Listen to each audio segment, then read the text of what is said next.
हरे कृष्णा। राधे राधे। श्री विष्णु भगवान की कृपा हो सब पर अपरंपार।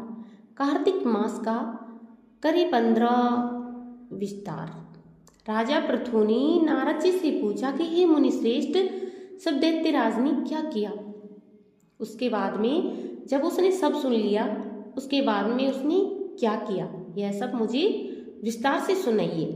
नारद जी बोले कि मेरे चले जाने के बाद जलंधर ने अपने राहु नामक दूत को बुलाकर आज्ञा दी और कहा कि कैलाश पर एक जटाधारी शंभु योगी रहता है, उससे उसकी सर्वांग सुंदरी भार्या को मेरे लिए मांग लाओ।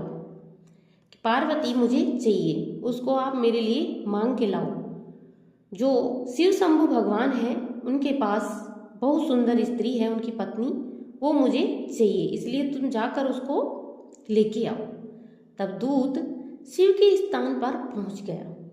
वहां पर राहु पहुंच जाता है, परंतु नंदी उसको अंदर नहीं जाने देता है, क्योंकि भगवान की जो सभा चलती रहती है उसके अंदर नंदी उसको नहीं जाने देता है, सभा के अंदर जाने से रोक देता है। किंतु वह अपनी उग्रता से शिव की सभा में चला जाता है, किसी भी तरह अपनी चतुराई करके वो अंदर चला ही जाता है और भगवान शिव के आगे बैठकर अपनी सारी वार्तालाप सुना देता है, दैत्यराज का संदेश सुना देता है। उस राहु नामक दूत के ऐसा कहते ही भगवान शूल पानी के आगे पृथ्वी फोड़कर एक भयंकर शब्द वाला पुरुष प्रकट हो गया, जिसका सिंह के समान मुख था। वह नरसिंह की राहु को खाने चला। राहु बड़े जोर से भागा, परंतु उस पुरुष ने उसे पकड़ लिया। उसने शिव जी की शरण ले अपनी रक्षा मांगी कि हे प्रभु, मेरी रक्षा करो, अब मुझे ये खाएगा।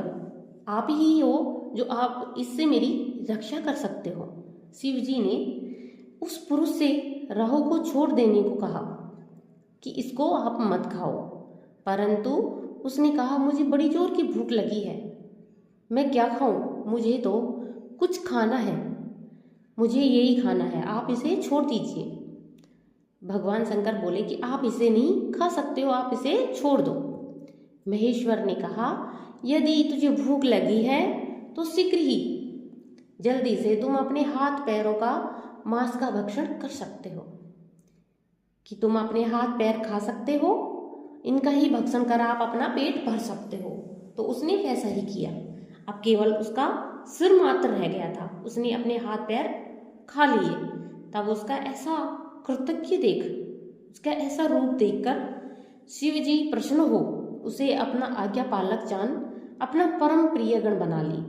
उस दिन से वह शिव जी के द्वार पर श्वेकीर्ति मुख नामक गण होकर रहने लगा और भगवान शिव की शरण में आ गया। हरि ऐसे बसो मेरे मन में, जैसे तुलसा बसे आंगन में। हरि ऐसे बसो मेरे मन में, जैसे तुलसा बसे आंगन में। जैसे तुलसा बसे आंगन में, जैसे तुलसा बसे आंगन में। हरि ऐसे बसो मेरे मन में, जैसे तुलसा बसे आंगन में। अगर आपको कथा अच्छी लगती है तो वीडियो को लाइक शेयर जरूर कीजिएगा।